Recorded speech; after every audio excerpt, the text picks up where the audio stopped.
Welcome everyone to this week's episode of Talk Wrestling here on the No DQ YouTube channel at No DQ CW, as well as on NoDQ.com, your number one source for wrestling information in the entire world. And yes, I'm paid to say that. No, I don't care.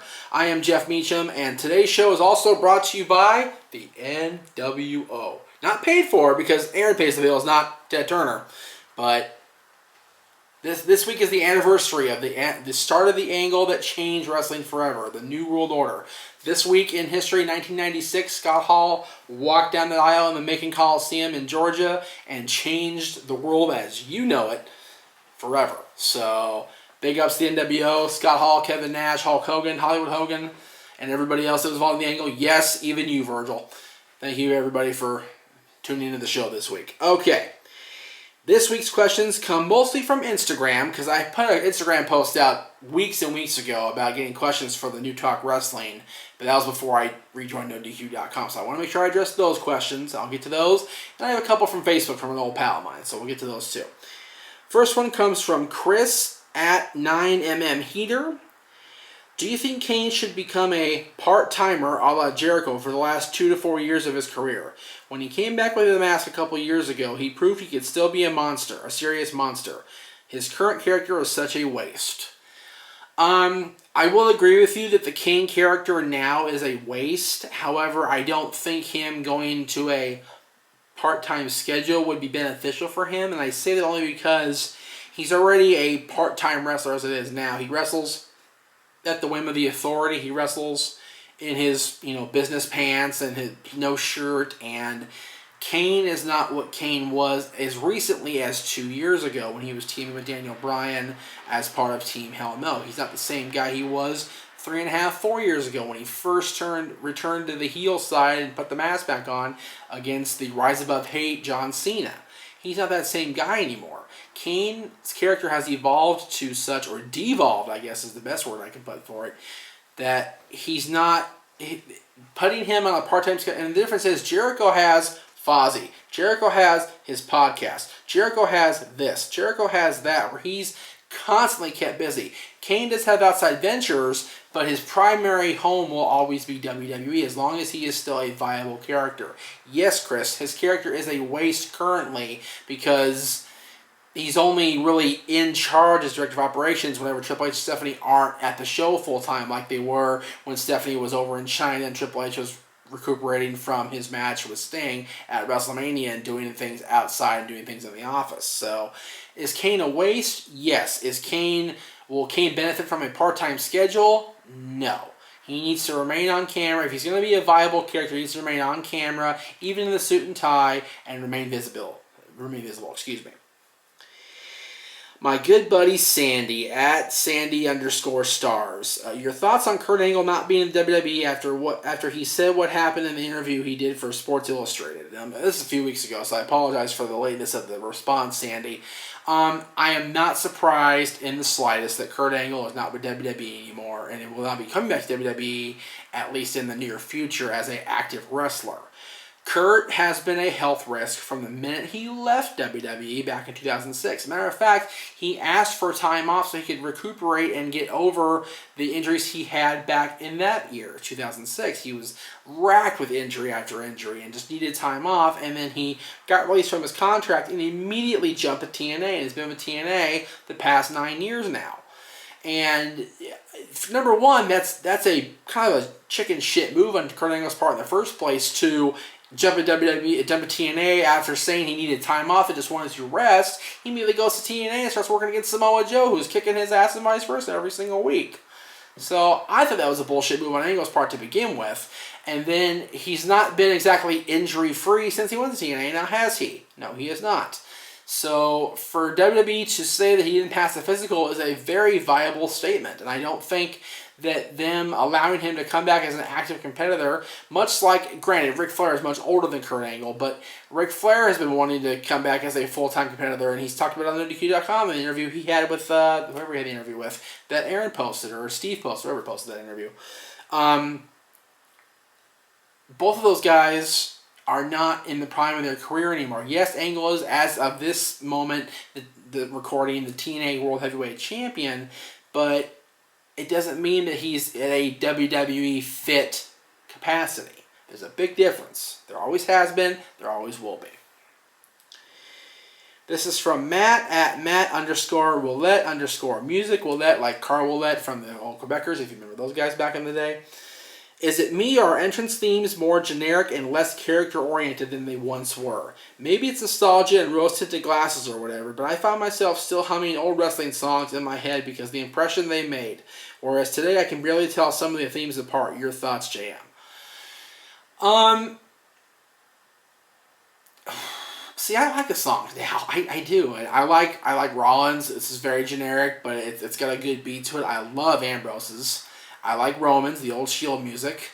But, you know, a lot of them, yeah, they're not as good as Real American, as the NWO, as Stone Cold Steve Austin's, as The Rock's, as Mankind's, as Triple H's, as The Undertaker's especially, as, you know, any of those guys. You know, Man Called Sting in WCW, Johnny B. Bad in WCW. I remember that theme. I'll never forget that theme as long as I live.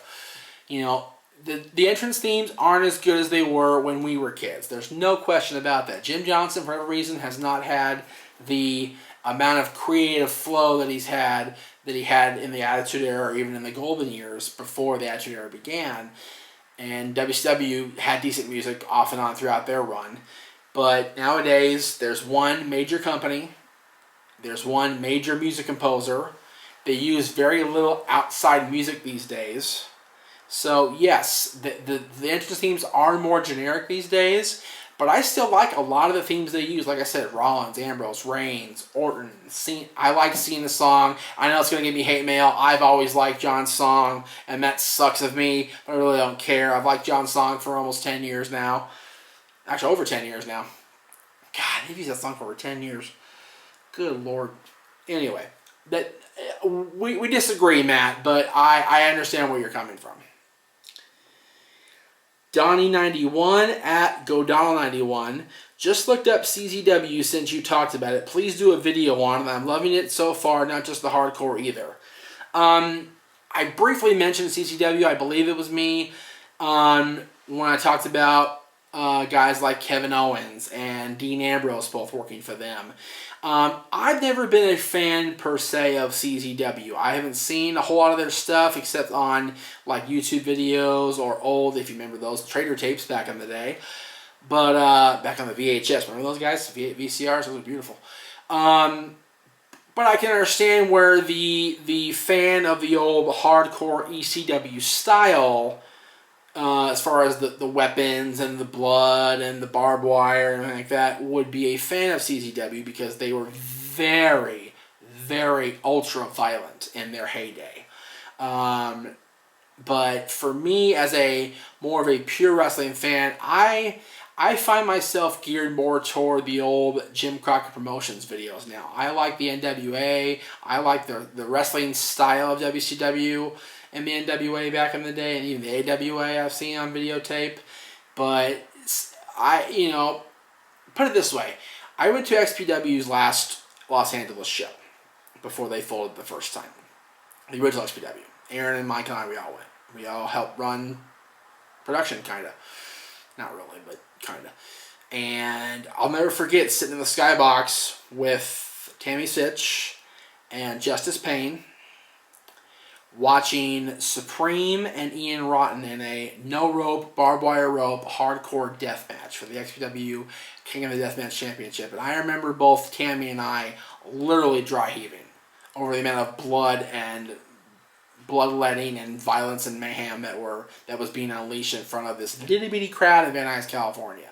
It was not pretty. CZW is a lot like that. And that's not my cup of tea, per se. Ricky Lawson at Lawson 2012. My question is, with Brock Lesnar being as over for being badass and with his MMA shoot-like moveset, do you think guys like Ken Shamrock or Steve Blackman, who had MMA backgrounds, would be top stars in today's WWE? No, I don't. WWE has posted video of Shamrock and Severn and Blackman and Tank Abbott from WCW being MMA stars that have crossed over. And of course, there's the big thing with Ronda Rousey at WrestleMania this year with The Rock and The Authority. But you have to understand something. Brock Lesnar is a very special kind of animal. He's a very dominant beast in whatever he does. He came into WWE back in 2002 after a successful stint in OVW for about a year, maybe 2 years, after being a successful NCAA national champion, heavyweight champion in wrestling and amateur wrestling. So Brock has the background as an amateur wrestler, which he took to WWE, which he took to OVW, which he then took to UFC, and dominated there for the brief time he was there. Yeah, he got his ass handed to him in his last 2 fights. But I don't think any of those other guys that came originally from UFC, the Severns, the Shamrocks, the Abbotts, could dominate the way Brock Lesnar has after returning. He was a unstoppable force from the minute he returned. He dominated Triple H more than once. He rolled over The Undertaker in the match at WrestleMania last year. He obliterated John Cena 16 suplexes, 2 F5s later. The people in the suite with me were going, holy shit, what the hell just happened here? It was ridiculous. So Brock is a special kind of person. He's a special kind of attraction. And yes, I'm sounding very much like Paul Heyman right now, but Brock is who Brock is. And for us to compare anybody else from the MMA world to Brock Lesnar is not a fair comparison. With the sole exception of Ronda Rousey, who has been a dominant female competitor in the MMA world, and if Dana White were to allow her, she could very much be a dominant WWE diva wrestler. No question about that. Alright, last question is from, 2 questions I said are from Greg Cherry.